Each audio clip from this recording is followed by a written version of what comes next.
Hello ವೀಕ್ಷಕರೇ, welcome to radiant GK. ಇಂದು ಮಹಾಭಾರತದ 18ನೇ episode. ಏಕಚಕ್ರವನ್ನು ಸೇರಿದ ಪಾಂಡವರು ಬ್ರಾಹ್ಮಣನೊಬ್ಬನ ಮನೆಯಲ್ಲಿ ಉಳಿದುಕೊಂಡು ಭಿಕ್ಷಾಟನೆಯಿಂದ ಜೀವಿಸತೊಡಗಿದರು. ತೇಜಸ್ವಿಗಳಾಗಿದ್ದ ಇವರನ್ನು ಕಂಡು ಊರ ಜನರಿಗೆ ಅಚ್ಚರಿ. ತಾಯಿಯನ್ನು ಬಿಟ್ಟು ಅವರು ಬಹುಕಾಲವಿರುತ್ತಿರಲಿಲ್ಲ. ಸಿಕ್ಕಿದ ಭಿಕ್ಷೆಯನ್ನು ತಾಯಿಯ ಮುಂದೆ ತಂದಿಡುವರು. ಕಣ್ಣೀರಿಸಿಕೊಳ್ಳುತ್ತಾ ಅವಳು ಅದರಲ್ಲಿ ಅರ್ಧವನ್ನು ಭೀಮನಿಗೆ ಕೊಟ್ಟು ಬಿಡುವಳು. ಉಳಿದಿದ್ದನ್ನು ತಾವು 5 ಹಂಚಿಕೊಳ್ಳುವರು. ಅಷ್ಟಾದರೂ ಭೀಮನಿಗೆ ಹೊಟ್ಟೆ ತುಂಬುತ್ತಿರಲಿಲ್ಲ. ಒಂದು ದಿನ ಭೀಮ ಮತ್ತು ಕುಂತಿ ಇಬ್ಬರೇ ಮನೆಯಲ್ಲಿದ್ದರು. ಇದ್ದಕ್ಕಿದ್ದಂತೆ ಅವರಿಗೆ ಆಶ್ರಯ ಕೊಟ್ಟಿದ್ದ ಬ್ರಾಹ್ಮಣನ ಮನೆಯಲ್ಲಿ ಯಾರೋ ಅಳುತ್ತಿರುವುದು ಕೇಳಿಸಿತು. ಅವರ ಕುಟುಂಬಕ್ಕೆ ಏನೋ ಕಷ್ಟ ಬಂದಿದೆ ಎಂದು ಮರಗಿದರು. ಕುಂತಿಯು, ನಮಗೆ ಆಶ್ರಯ ಕೊಟ್ಟವರಿಗೆ ನಾವು ನೆರವಾಗಬೇಕು. ನೀನು ಇಲ್ಲಿಯೇ ಇರು. ನಾನು ಅವರ ಆಪತ್ತು ಏನೆಂಬುದು ತಿಳಿದುಕೊಂಡು ಬರುತ್ತೇನೆ ಎಂದು ಪಕ್ಕದ ಮನೆಗೆ ಹೋದಳು. ಆ ಬ್ರಾಹ್ಮಣನಿಗೆ ಒಬ್ಬ ಮಗಳು, ಒಬ್ಬ ಮಗ. ಮಗ ತುಂಬ ಚಿಕ್ಕವ. ಎಲ್ಲರೂ ನಾನು ಹೋಗುವೆ ಎನ್ನುತ್ತಿದ್ದರು. ಕುಂತಿಗೆ ಅದೇನೆಂದು ಅರ್ಥವಾಗಲಿಲ್ಲ. ಅವಳು ಬ್ರಾಹ್ಮಣನ ಹೆಂಡತಿಯ ಬಳಿಗೆ ಹೋಗಿ, ಅಮ್ಮ, ನಿಮಗೆ ಬಂದಿರುವ ಆಪತ್ತು ಏನೆಂದು ತಿಳಿಯಬಹುದೇ? ನಮ್ಮಿಂದ ಆಗುವ ಸಹಾಯವನ್ನು ನಾವು ಮಾಡುತ್ತೇವೆ ಎಂದಳು. ಆಗ ಆ ಬ್ರಾಹ್ಮಣನು, ಅಮ್ಮ, ಇನ್ನೊಬ್ಬರ ಕಷ್ಟಕ್ಕೆ ಮರುಗಾಗುವ ಹೃದಯವಂತರು ನೀವು. ಆದರೆ ನಮ್ಮ ಕಷ್ಟವನ್ನು ಪರಿಹರಿಸುವುದು ಮನುಷ್ಯ ಮಾತ್ರರಿಗೆ ಸಾಧ್ಯವಾಗದು. ಆದರೂ ಹೇಳುತ್ತೇನೆ ಕೇಳಿ. ಇಲ್ಲಿ ಹತ್ತಿರದ ಬೆಟ್ಟವೊಂದರ ಗುಹೆಯಲ್ಲಿ ಬಕನೆಂಬ ರಾಕ್ಷಸನಿದ್ದಾನೆ. ಕಳೆದ 13 ವರ್ಷಗಳಿಂದ ಈ ಊರಿನವರಿಗೆ ಅವನ ಕಾಟ ಬಹಳವಾಗಿದೆ. ಹಸಿವಾದಾಗ ಇಳಿದು ಬಂದು ಸಿಕ್ಕಿದವರನ್ನು ಕೊಲ್ಲುತ್ತಿದ್ದ. ಊರಿನವರೆಲ್ಲ ಸಭೆ ಸೇರಿ ವಾರಕ್ಕೊಮ್ಮೆ ಸರದಿ ಪ್ರಕಾರ ಅವನಿಗೆ ಒಂದು ಬಂಡಿ ಮೃಷ್ಟಾನ್ನ ಹಾಗೂ ಅದನ್ನು ಒಡೆದುಕೊಂಡು ಹೋಗುವ ಒಬ್ಬ ಮನುಷ್ಯ, ಇಷ್ಟನ್ನು ಸಲ್ಲಿಸುತ್ತೇವೆ ಎಂದೆವು.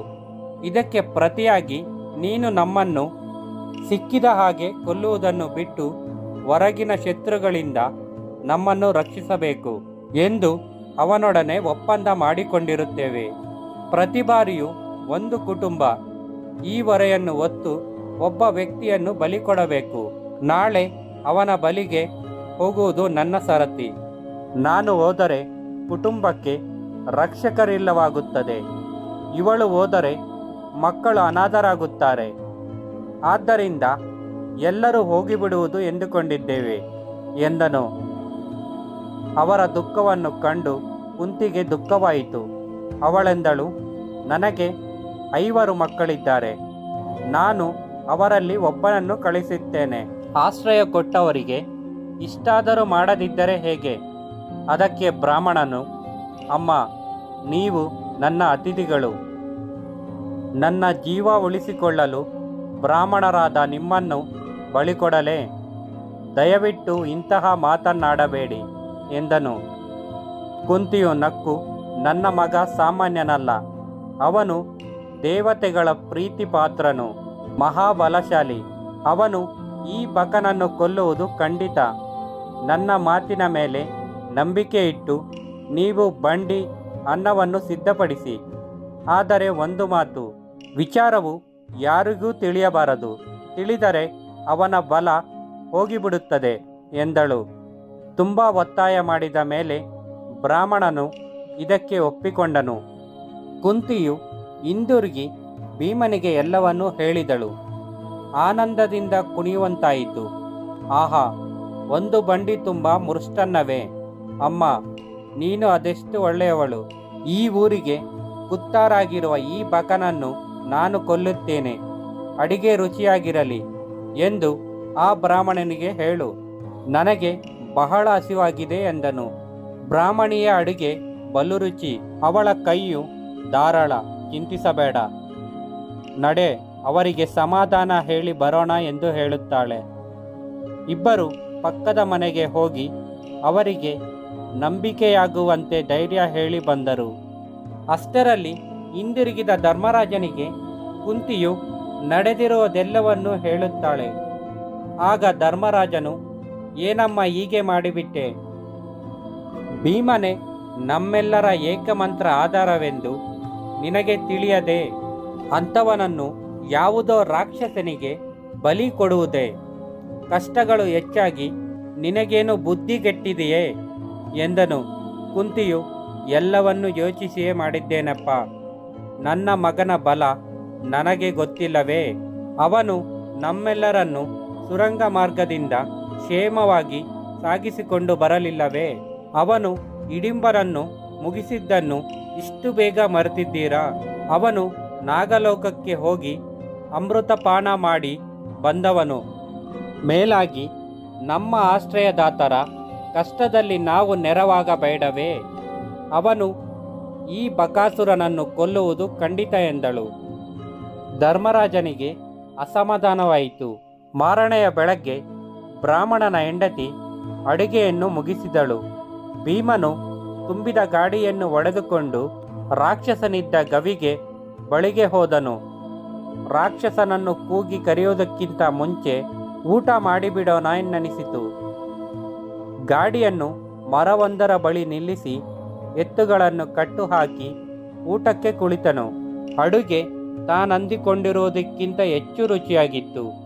ಊಟ ಕೊನೆಯ ಹಂತಕ್ಕೆ ಬರುತ್ತಿರಲು ಭೀಮನು ರಾಕ್ಷಸನನ್ನು ಕೂಗಿ ಕರೆದನು. ಬಕನು ಬಂದು ನೋಡುತ್ತಾನೆ. ಬ್ರಾಹ್ಮಣ ಬಾಲಕನೊಬ್ಬ ತನಗೆ ಮೀಸಲೆಂದು ಕಳುಹಿಸಿರುವ ಆಹಾರವನ್ನು ತಿನ್ನುತ್ತಿದ್ದ. ಬಕನ ಸಿಟ್ಟು ನೆತ್ತಿಗೇರಿತು. ಅವನು ಕೊಡಲು ಉಪಕ್ರಮಿಸಿದ ಏಟನ್ನು ಭೀಮನು ಎಡಗೈಯಿಂದಲೇ ನಿವಾರಿಸಿ ಬಲಗೈಯಿಂದ ಮೊಸರು ಕುಡಿಯತೊಡಗಿದನು. ಈಗ ಊಟ ಪೂರ್ಣವಾಯಿತು. ಎಲವೋ, ನೀನು ಈ ಊರಿನವರನ್ನು ಅವರ ಅನ್ನವನ್ನು ತಿಂದು ಕೊಬ್ಬಿದ್ದೀಯ. ನಿನ್ನನ್ನು ಯಮಲೋಕಕ್ಕೆ ಕಳುಹಿಸಿ ಜನರ ಸಂಕಟವನ್ನು ನಿವಾರಿಸುವೆ. ಬಾ, ನನ್ನೊಡನೆ ಕಾಳಗಕ್ಕೆ ಸಿದ್ಧನಾಗು ಎಂದನು. ಇಬ್ಬರ ನಡುವೆ ಹೋರಾಟವು ಬಹುಕಾಲ ನಡೆಯಿತು. ಬಕನು ಬಹಳ ಬಲಶಾಲಿ. ಆದರೂ ಭೀಮನು ಅವನನ್ನು ಮಣಿಸಿದನು. ಕೊನೆಗೆ ಅವನನ್ನು ತನ್ನ ಮೊಣಕಾಲಾಡಿಗೆ ಸಿಕ್ಕಿಸಿಕೊಂಡು ಆನೆಯು ಕಬ್ಬನ್ನು ಮುರಿಯುವಂತೆ ಬಕನನ್ನು ಎರಡಾಗಿ ಮುರಿದು ಹಾಕಿದನು. ಅವನ ದೇಹವನ್ನು ಎಳೆತಂದು ಊರಿನ ದಿಡ್ಡಿ ಬಾಗಿಲಿಗೆ ಕಟ್ಟಿದನು. ಬ್ರಾಹ್ಮಣನಿಗೆ ಗಾಡಿಯನ್ನು ಹಿಂದಿರುಗಿಸಿ ಬಕನನ್ನು ಕೊಂದವರು ಯಾರೆಂಬುದು ರಹಸ್ಯವಾಗಿಟ್ಟಿರುವಂತೆ ತಿಳಿಸಿ ಮನೆಗೆ ಬಂದು ನಿದ್ದೆ ಹೋದನು. ಬಕನನ್ನು ಯಾರೋ ಗಾಂಧರ್ವರು ಕೊಂದಿದ್ದನೆಂದು ಬ್ರಾಹ್ಮಣನು ಸುದ್ದಿ ಹರಡಿಸಿದನು. ಈ ವಿಡಿಯೋ ನಿಮಗೆ ಇಷ್ಟವಾಗಿದ್ದಲ್ಲಿ ಲೈಕ್ ಮಾಡಿ, ಶೇರ್ ಮಾಡಿ, ಕಾಮೆಂಟ್ ಮಾಡಿ, ಹಾಗೆ ಸಬ್ಸ್ಕ್ರೈಬ್ ಮಾಡಿ. ನಮ್ಮ ಇಂದಿನ ಮಹಾಭಾರತ ವಿಡಿಯೋಸ್ಗೋಸ್ಕರ ನಮ್ಮ ಚಾನಲ್ನ ಒನ್ ಟೈಮ್ ವಿಸಿಟ್ ಮಾಡಿ. Thanks for watching.